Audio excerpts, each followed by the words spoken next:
मौजूद हैं। पहचान रहे श्री राम जन्मभूमि न्यास के पूर्व अध्यक्ष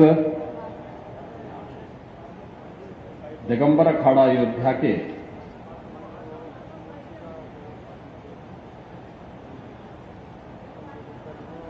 महंत पूज्य संत परमहंस रामचंद्र दास जी महाराज की 21वीं पुण्यतिथि के अवसर पर आज के इस समारोह में उपस्थित इस आयोजन के मुख्य प्रणेता दिगंबर अखाड़ा अयोध्या के श्री महंत पूज्य संत सुरेश दास जी महाराज,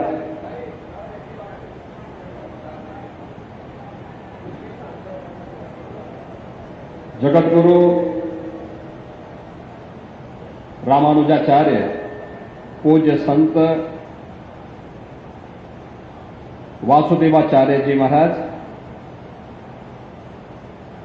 जगतगुरु रामानंदाचार्य पूज्य संत राघवाचार्य जी महाराज,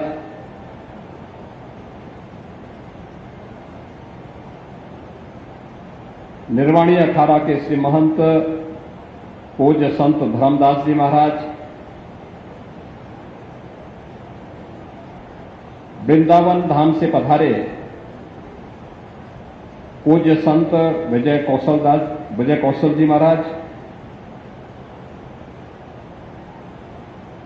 मंच पर उपस्थित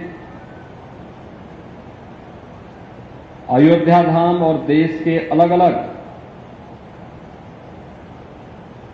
पवित्र धार्मिक पीठों से विराजमान सभी पूज्य संतजन,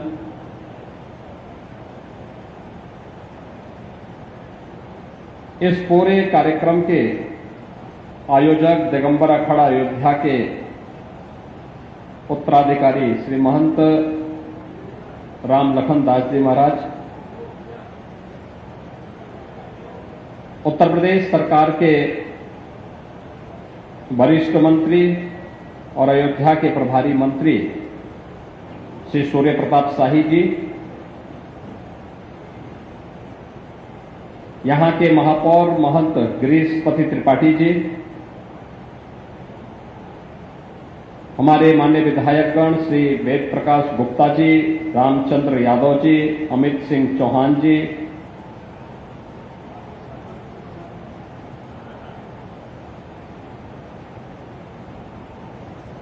पूज्य संत परमहंस रामचंद्र दास जी महाराज के प्रति श्रद्धा और अनुराग रखने वाले सभी श्रद्धालुजन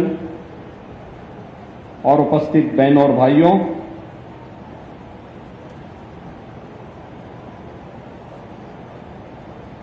आज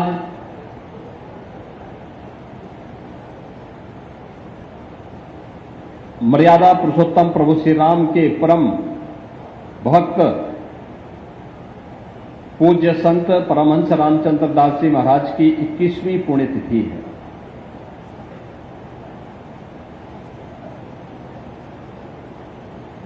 राम जन्मभूमि के लिए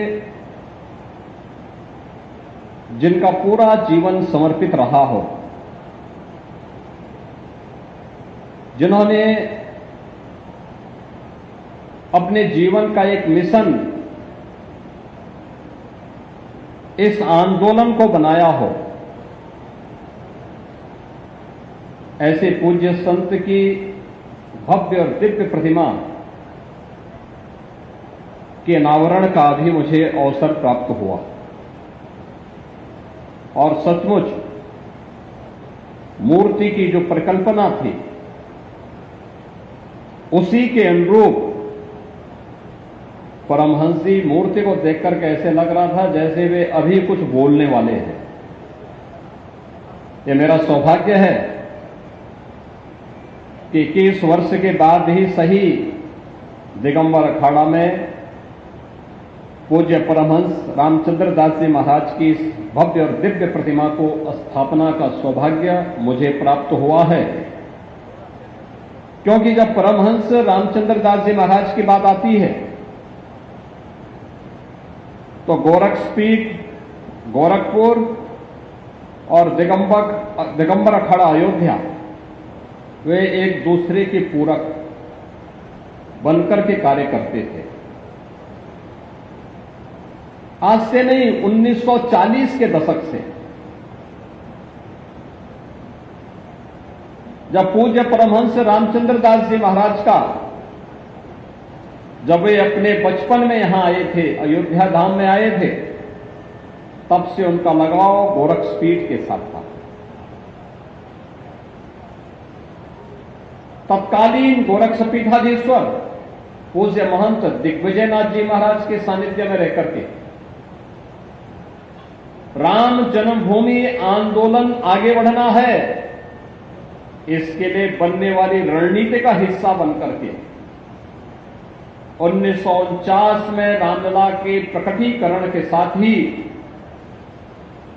तत्कालीन सरकार की उस दुर्व्यसंधि को, जिसके तहत वह रामलला की प्रतिमा को हटाने के कुत्सित प्रयास कर रही थी, उसके खिलाफ न्यायालय में जाने का कार्य रहा हो या उसके उपरांत न्यायालय से लेकर के सड़क तक इस लड़ाई को प्रभावी तरीके से आगे बढ़ाने का कार्य रहा हो, गोरक्षपीठ और पूज्य परमहंस रामचंद्र दास जी महाराज मिलकर के पूज्य संतों के सानिध्य में इस आंदोलन को आगे बढ़ाते रहे। और आज इसी का परिणाम है कि पूज्य संतों की साधना फलीभूत हुई, 500 वर्षों का इंतजार समाप्त हुआ। अयोध्या में रामलला विराजमान हुए और विराजमान होने के साथ ही देश और दुनिया में अयोध्या धाम एक बार फिर से त्रेता युग का स्मरण कराता हुआ दिखाई दे रहा है। अयोध्या के संतों का गौरव बढ़ा, अयोध्या को एक नई पहचान मिली। प्रधानमंत्री मोदी जी के प्रयास सरकार बनने के बाद जो प्रारंभ हुए, भारत की न्यायपालिका की ताकत का एहसास दुनिया ने किया कि जिस राम जन्मभूमि के बारे में लोग कहते थे कि अगर फैसला राम मंदिर के पक्ष में हुआ तो सड़कों पर खून की नदियां बहेंगी, आपने देखा होगा पूज्य संतों ने भरपूर प्रयास किया कि हम बातचीत से समस्या का समाधान निकालेंगे। लेकिन जब बातचीत के समाधान के रास्ते समाप्त हो गए और सरकार की भरधर्मिता आड़े आने लग गई, तो उस समय पूज्य संतों ने लोकतांत्रिक तरीके से संघर्ष का रास्ता चुना।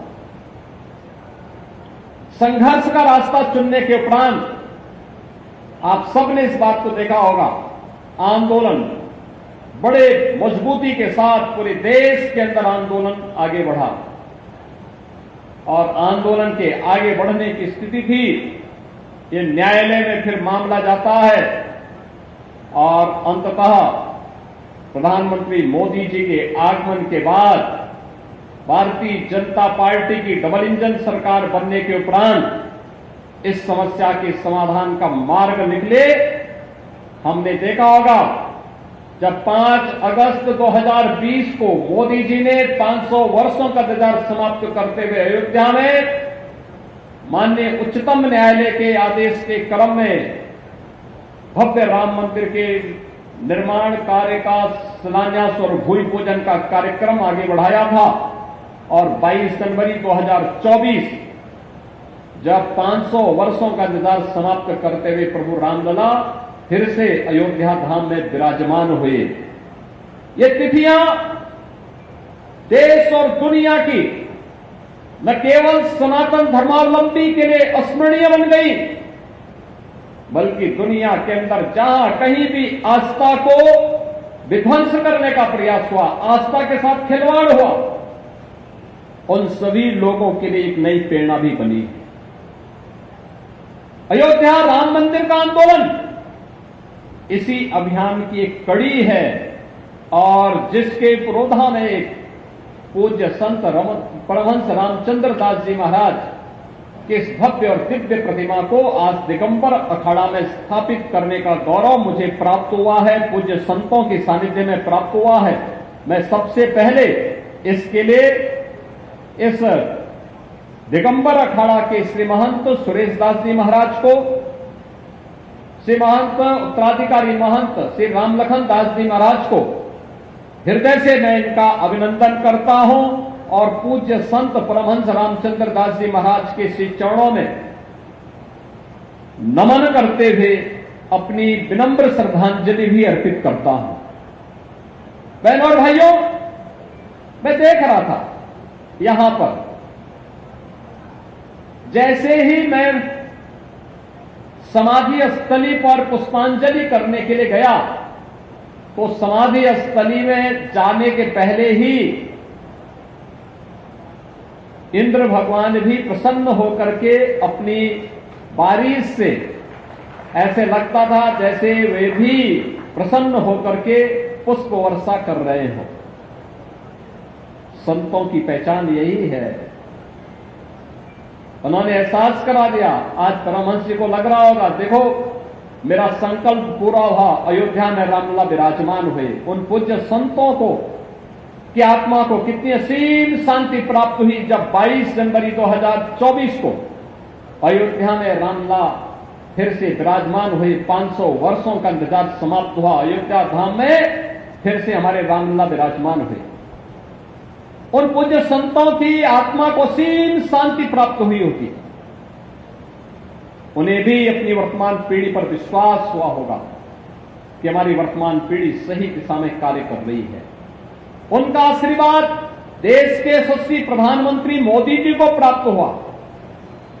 और आज जब परमहंस जी की मूर्ति की स्थापना के कार्यक्रम के साथ मुझे जुड़ने का अवसर प्राप्त हुआ तो मैं देख रहा था, जब तक मैं समाधि स्थली पे जब गया बारिश शुरू हुई, लेकिन जैसे मैं वहां पहुंचा बारिश कुछ देर के लिए बंद हुई। फिर जब मैंने वहां से प्रस्थान किया दिगंबर अखाड़ा के लिए, फिर यही स्थिति हमें देखने को मिली। यानी हम मान सकते हैं कि यज्ञ की पूर्णाहुति में पूज्य संत के का योगदान और उनका सानिध्य हमें प्राप्त हो रहा है। आत्मा अजर है, अमर है, ये शाश्वत है। इसको कोई मार नहीं सकता, कोई डिगा नहीं सकता, कोई भगा नहीं सकता, कोई डुबो नहीं सकता, कोई जला नहीं सकता है। यह भी सत्य है। और आज वह दिव्य आत्मा अपनी मूर्ति को दिगंबर अखाड़ा में स्थापित होकर के इस वर्ष उन दो महत्वपूर्ण घटनाओं का साक्षी बन रही है। एक जो संकल्प था कि मंदिर वहीं बनाएंगे, रामलला को अयोध्या धाम में विराजमान फिर से करेंगे, वह संकल्प भी पूरा होता है और परमहंस जी फिर से अपने दिगंबर अखाड़ा में विराजमान हो गए हैं। इन दोनों के लिए मैं दिगंबर अखाड़ा से जुड़े हुए जितने भी हमारे पूज्य संत हैं, इन सब का मैं हृदय से अभिनंदन करूंगा, क्योंकि मेरे लिए यह एक अंतःकरण की संतुष्टि का माध्यम बनता है। क्योंकि मेरे लिए परमहंस रामचंद्र दास जी महाराज मेरे पूज्य गुरु के तुल्य थे। और जब भी मैं अयोध्या की तरफ आता था, लखनऊ की तरफ जाता था, तो मेरे गुरु जी मुझसे इस बात को जरूर कहते थे, अगर मैं कभी गोरखपुर से लखनऊ जा रहा हूं या प्रयागराज जा रहा हूं और मैं दिगंबर अखाड़ा में नहीं रुका, तो मुझसे पूछते थे कि भाई क्या अयोध्या में परमहंस जी का हालचाल लिया? मैं कहता था मैं भूल गया या मुझे जल्दी थी। तो कहते थे क्या इससे भी ज्यादा जल्दी है? अरे वो मेरे लिए गुरु भाई जैसे हैं और तुम जाते हो और सम्मान नहीं देते हो क्या? डांटते थे, डपटते थे। और फिर मैं हमेशा जब भी इस रास्ते चलता था, क्योंकि मुझे इस बात का रहता था कि जब मैं जाऊंगा जिस गंतव्य में पहुंच रहा हूं, अगर वहां से मैं सूचना दूंगा तो मुझसे पूछेंगे तुम अयोध्या होते हुए गए थे, परमहंस की तबीयत कैसी है, वो कैसे हैं? तो मेरे पास कोई जवाब नहीं होगा। तो मैं इसलिए पहले हालचाल लेता था और वह भी अपने दरवाजे में बैठ करके फक्कड़ साधु की तरह बैठ करके किस मस्ती के साथ लोगों के साथ अपनी बातचीत करते थे। उस मस्ती में कोई व्यक्ति ये एहसास नहीं कर पाता था कि संत इतना दिव्य है, इतना भव्य है, इतना चमत्कारिक है, इतना नेतृत्व की क्षमता रखने वाला है एक सहज सरलता उनके मन में थी, वात्सल्य वहां उनके मन में था, और ये हमें अक्सर वहां देखने को मिलता था। आज जब हम लोग यहां पर पूज्य संत की 21वीं पुण्यतिथि पर यहां एकत्र हुए हैं, बहनों और भाइयों, आज हम परमहंस रामचंद्र दास जी महाराज को इसलिए स्मरण कर रहे हैं क्योंकि उन्होंने अपना जीवन मूल्यों के लिए जिया था, एक लक्ष्य के लिए जिया था, सनातन धर्म की परंपरा को मजबूती प्रदान करने के लिए जिया था। उनके लिए अन्य चीजें कभी उनको डिगा नहीं सकती थी, झुका नहीं सकती थी, उन्हें अपने पद से कभी भी डिगा नहीं सकती थी, हटा नहीं सकती थी। उन मूल्यों और आदर्शों के लिए जिसके लिए प्रभु श्री राम ने अपना पूरा जीवन समर्पित किया था, उन मूल्यों और आदर्शों के लिए पूज्य परमहंस रामचंद्र दास जी महाराज आजीवन डिगे रहे, उनके लिए उसके लिए डटे रहे, डिगे नहीं, हर स्तर पर वे कार्य करते रहे, मजबूती से उन मूल्यों और आदर्शों की स्थापना के लिए कार्य करते रहे, पूरा समर्पण भाव के साथ। और जब भी उनसे चर्चा होती थी, हम पूछते थे कि महाराज जी अंतिम संकल्प क्या है? वह कहते थे एक ही संकल्प है, अयोध्या में फिर से रामलला का मंदिर बने, रामलला अयोध्या में फिर से विराजमान हो, राम जन्मभूमि पर भव्य मंदिर का निर्माण मेरे जीवन का अंतिम संकल्प है। मैं जब अपने पूज्य गुरुदेव को पूछता था कि आखिर अंतिम संकल्प क्या है आपका, कोई इच्छा, वो कहते थे एक ही इच्छा है, और वह इच्छा है अयोध्या में राम जन्मभूमि पर भव्य राम मंदिर का निर्माण बने हो और रामलाल का वहां विराजमान हो। मैं जब भी अन्य पूज्य संतों से, पूज्य वामदेव जी महाराज से बातचीत करता था, मैं पूछता था महाराज जी कोई इच्छा, तो एक ही बात कहते थे। जब भी किसी अन्य से वरिष्ठ पूज्य संत से चर्चा होती थी, लक्ष्मण के बाद भी पूज्य महाराज जी से चर्चा होती थी, वे भी यही बात कहते थे। पूज्य संतों का संकल्प जब एक दिशा में, एक साथ, एक स्वर में आगे बढ़ा, अयोध्या में रामलला का भव्य मंदिर का निर्माण का मार्ग प्रशस्त हुआ। और यही मैं आज कहना चाहता हूं, यही मैं आप सबसे कहना चाहता हूं। आप दुनिया की तस्वीर वर्तमान में देख रहे होंगे, कुछ तो हमें इन चीजों को देखना पड़ेगा, क्या है इन सब का कारण। आज भारत के तमाम पड़ोसी चल रहे हैं, मंदिर तोड़े जा रहे हैं, चुन चुन करके हिंदुओं को निशाना बनाया जा रहा है, और तब भी हम इतिहास की उन परतों को ढूंढने का प्रयास नहीं कर रहे हैं कि इस प्रकार की दुर्भाग्यपूर्ण स्थिति क्यों वहां पर पैदा हुई है, क्यों पैदा हुई है। और इसलिए बहनों भाइयों, हम याद करें, जो समाज इतिहास की गलतियों से सबक नहीं सीखता है, उसका उज्जवल भविष्य पर भी ग्रहण लगता है। सनातन धर्म पर आने वाले संकट के लिए फिर से एकजुट होकर के कार्य किए जाने की आवश्यकता है। इसके लिए एकजुट होकर के लड़ने की आवश्यकता है। राम मंदिर का निर्माण यह केवल मंजिल नहीं है, एक पड़ाव है, और इस पड़ाव को आगे भी निरंतरता देनी है, क्योंकि सनातन धर्म की मजबूती इन सब अभियानों को एक नई गति देता है। जातिवाद से मुक्त, छुआछूत और अस्पृश्यता से मुक्त एक ऐसे समाज की स्थापना करना है जिसके लिए प्रभु श्री राम ने अपना पूरा जीवन समर्पित किया था। और इसीलिए तो अयोध्या धाम में उस प्रकार का प्रयास किया गया है, अयोध्या को उसकी पहचान मिले। इस पहचान ने अयोध्या के संतों का गौरव भी बढ़ाया है, हर अयोध्यावासी को देश के अंदर गौरवान्वित किया है। कोई भी अयोध्यावासी देश के अंदर जाता है, हर व्यक्ति उसे सम्मान की निगाहों से देखता है। हमें इस सम्मान को बरकरार रखने के लिए अपने स्तर पर भी प्रयास करना होगा। सम्मान मिलता नहीं, मिले हुए सम्मान को संरक्षित करना, उसको सुरक्षित रखना, अगर इस दिशा में हमारा प्रयास सार्थक हुआ तो एक लंबे समय तक आप सब इस सम्मान के पात्र बने रहेंगे। और ये हमारा प्रयास होना चाहिए, और यही कार्य यहां पर डबल इंजन सरकार कर रही है।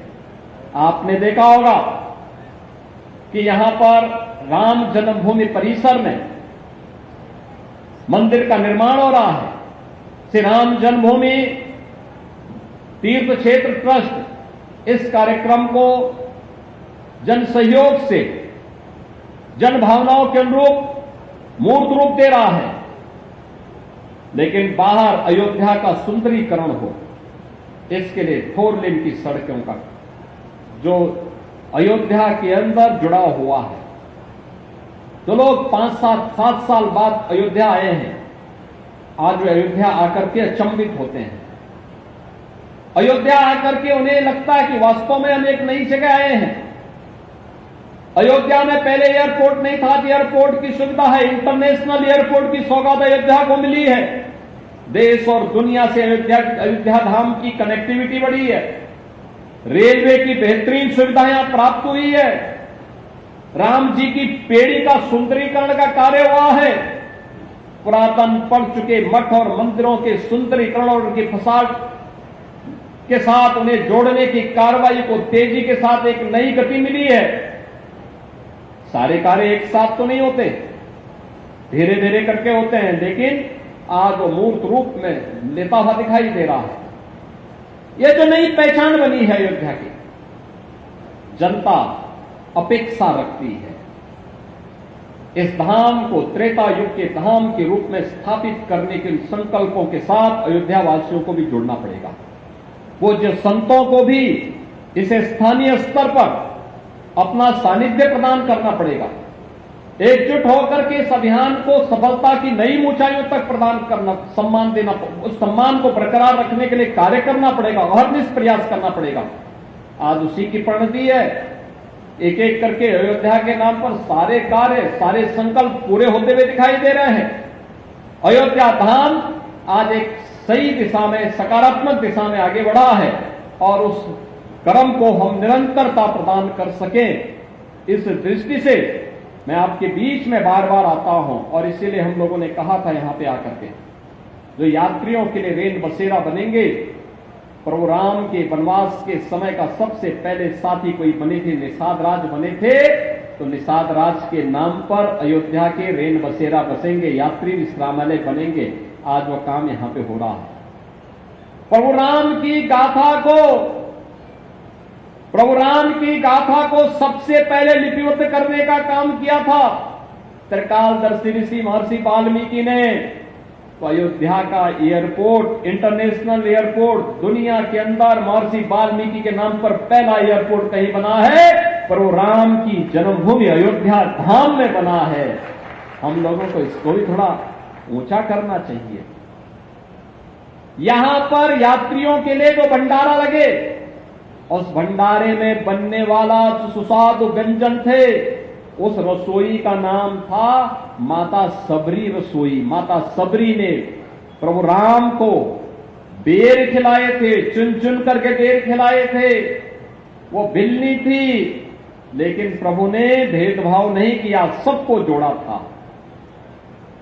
बहनों और भाइयों, आज हमें भी तो प्रभु राम के अगर हम भक्त हैं, उन मूल्यों के लिए, उन आदर्शों के लिए, उन मार्गों का अनुसरण करते हुए हमें भी इस पथ का अनुसरण करना होगा। अन्यथा हम बोले कुछ और करें कुछ, कभी हमें उसका पुण्य नहीं प्राप्त हो सकता है।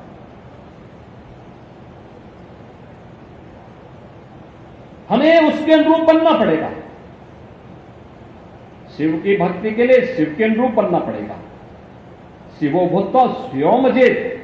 अगर हम उसके अनुरूप नहीं बनेंगे तो भक्ति का लाभ हमें प्राप्त नहीं हो पाएगा। और प्रभु राम का भक्त बनने के लिए हमें भी उसके अनुरूप बनने की तैयारी करनी चाहिए, उनके आदर्शों से प्रेरणा ग्रहण करनी चाहिए। पूज्य संत परमहंस रामचंद्र दास जी महाराज की यही प्रेरणा थी और उनके जीवन का उद्देश्य भी यही था, उनके जीवन का समर्पण भी इन्हीं मूल्यों के लिए था। और आज हम उस पूज्य संत की 21वीं पुण्यतिथि कार्यक्रम में यहां पर उपस्थित हुए हैं। पूज्य संतों का सानिध्य प्राप्त हुआ। मैं इसके लिए सभी का हृदय से एक बार फिर से अभिनंदन करता हूं। पूज्य महाराज जी के श्री चरणों में विनम्र श्रद्धांजलि अर्पित करते हुए उनकी कृपा निरंतर बनी रहे, सनातन धर्म पुष्ट हो और भी दिग दिगंत तक इसकी ध्वजा पताका ऐसी फहराई जाती रहे, इस विश्वास के साथ आप सबके प्रति भी पूज्य महाराज जी का सानिध्य और उनका आशीर्वाद बना रहे, इस कामना के साथ आप सबके प्रति भी मैं अपनी शुभकामनाएं देते हुए अपनी वाणी को यहीं पे विराम देता हूं। धन्यवाद। जय हिंद। पूज्य श्री महाराज जी का बारंबार वंदन। जो भी भक्तजन यहाँ पर विराजमान हैं, मंच के बाईं तरफ उन सबके भोजन की व्यवस्था है और सभी संतों के लिए ठीक हाल में जो मल्टीपर्पज हाल है उसमें अरे वाह, खुले दूध से आज अमूल पैकेट दूध। आपको तो